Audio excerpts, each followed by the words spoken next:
Olá, queridos, beleza com vocês? Paz, família, a gente está numa semana importante, apesar de toda essa dificuldade que a gente tem vivido no mundo, a gente tem uma semana importante agora aí para nós cristãos, que é a celebração da Páscoa. E eu gostaria da gente pensar rapidamente sobre a Páscoa e olhar a história da Páscoa, tanto a Páscoa no Antigo Testamento, quanto a Páscoa no Novo Testamento. Eu não sei se você já fez essa pergunta a si mesmo. Por que Jesus morreu na Páscoa? Não sei se você já parou para pensar. Será que foi coincidência? Será que foi alguma coisa assim...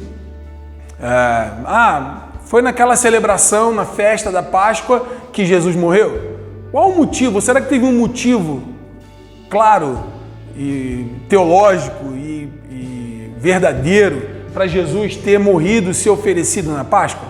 Para a gente compreender essa história, a gente precisa dar um passo atrás e pensar na Páscoa do Antigo Testamento. Você sabe que a Páscoa é uma festa. A Páscoa é uma celebração. E que depois do ocorrido, que a gente vai ver, ela foi instituída para ser celebrada anualmente como um memorial. A gente, como a Escola de Educação por Princípios, a gente tem uma ferramenta que é o memorial. É celebrar e lembrar momentos importantes. Então a Páscoa é esse memorial que servia para Israel lembrar-se do que havia acontecido com eles. Como que aconteceu a primeira Páscoa? A gente tem lá do Êxodo, capítulo 6 ao capítulo 13, conta essa história. Israel estava escravo no Egito há 430 anos.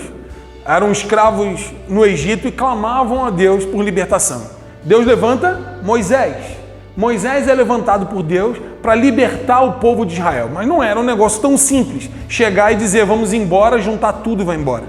Precisava de toda uma organização, sobretudo de convencer o faraó a permitir que Israel fosse embora. E Deus se manifesta de muitas maneiras através das pragas. Tem algumas delas, transforma a água do Nilo em sangue, tem piolho, tem rã, tem escuridão, tem gafanhotos.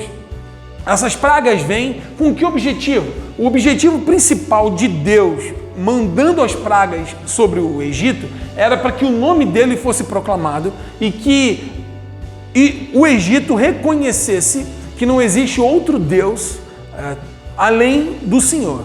Foi vitória sobre vários deuses dos próprios egípcios.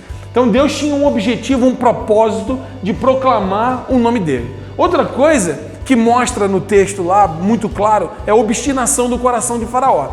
Vinha uma praga, ele dizia, pode ir embora. Quando saía a praga, de novo o coração endurecia e ele não permitia que o povo de Israel fosse embora. Esse coração obstinado de Faraó foi alvo das pragas e doação de Deus, mostrando que o coração precisava ser quebrantado, que precisava ser modificado e que ele era o grande, o poderoso. E essa fica uma lição para mim e para você também. Nesses dias de Páscoa, o nosso coração não deve ser obstinado, teimoso. A gente tem que perceber as coisas que estão acontecendo à nossa volta e a gente se arrepender do nosso pecado. E isso mostra a ideia do fermento. Você sabe que na Páscoa não podia comer pão fermentado.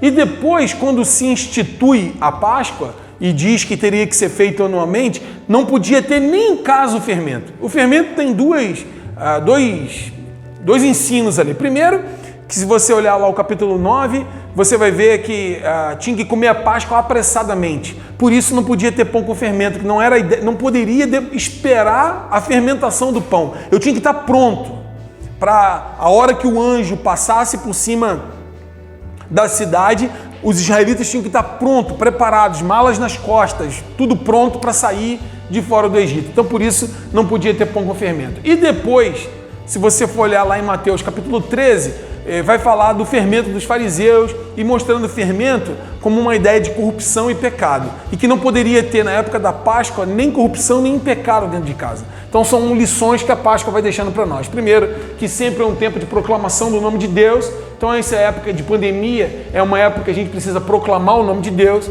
Outra coisa que a Páscoa ensina para nós, que nós não podemos ter coração obstinado, que o fermento é a ideia de prontidão, que você e eu precisamos estar prontos para a volta de Jesus, prontos para nos encontrarmos com Ele, mas que também na nossa casa não pode ter nenhum tipo de pecado ou corrupção. E o ponto alto da Páscoa é o cordeiro. O que cada família tinha que fazer? Cada família tinha que se juntar dentro de casa, matar um cordeiro, o sangue desse cordeiro tinha que ser pego e passado nas umbrais das portas, nas batentes da porta, para que quando o anjo da morte naquela noite passasse, passasse por cima da casa que tem o sangue e o primogênito, o primeiro filho de cada lar, não morresse assim. Com essa ação de Deus naquele dia, o faraó e os egípcios disseram para o povo de Israel: vão embora. Nós não podemos mais vocês aqui, vão embora. E eles saem dali e celebram a Páscoa anualmente como memorial da libertação, do livramento, de que o Senhor passou, e Páscoa, a palavra Páscoa significa isso, passagem, de que o Senhor passou por cima do Egito e livrou Israel.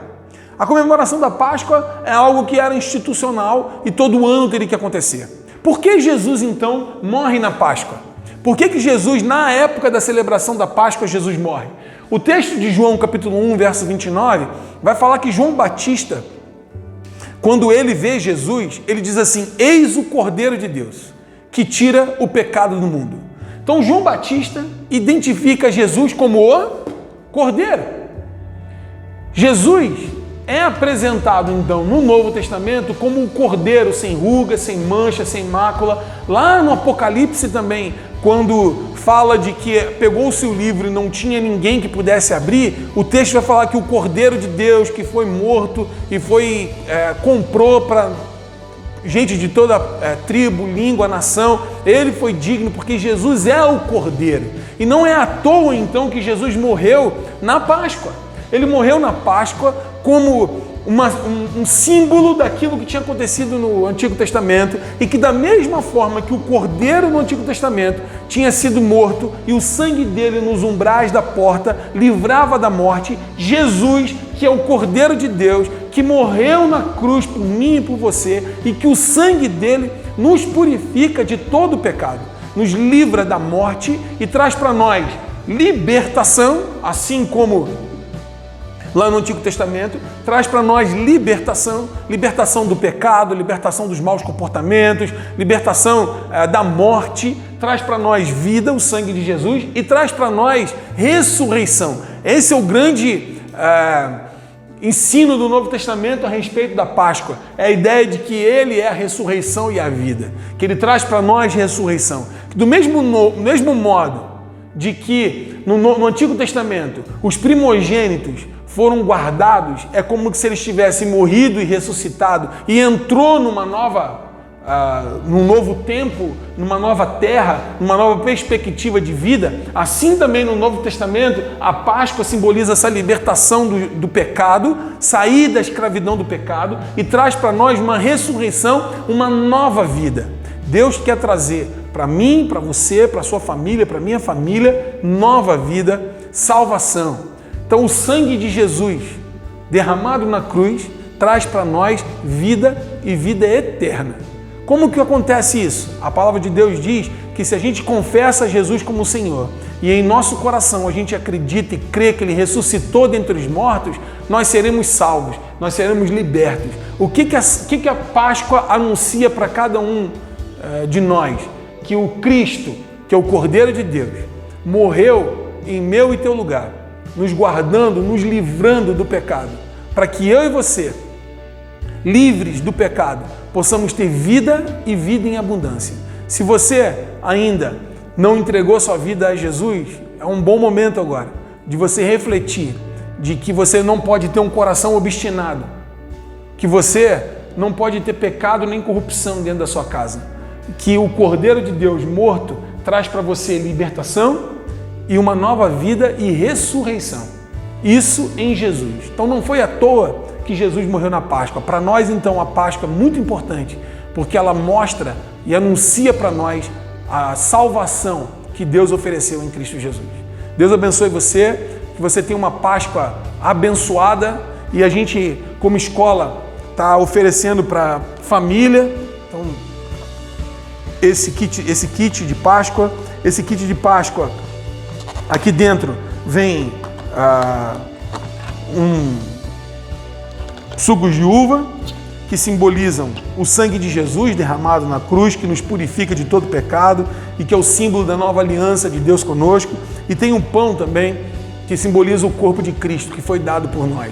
Qual é a nossa indicação? Que você, como família, sente em torno da mesa, que você possa ler Mateus, capítulo 26, a partir do verso 26, que Jesus vai te mostrar sobre a ceia do Senhor, a última ceia que Ele fez, e que vocês, como família, possam sentar-se em torno dessa mesa e entregar o coração, a vida, e rogar a bênção do Senhor sobre a casa, sobre o lar de vocês, e que o nome dele seja em tudo glorificado, porque esse tempo de Páscoa, sobretudo, é um tempo de proclamação do que o nosso Salvador trouxe para nós, vida e vida em abundância. Deus abençoe você, Deus abençoe sua família. Um grande abraço.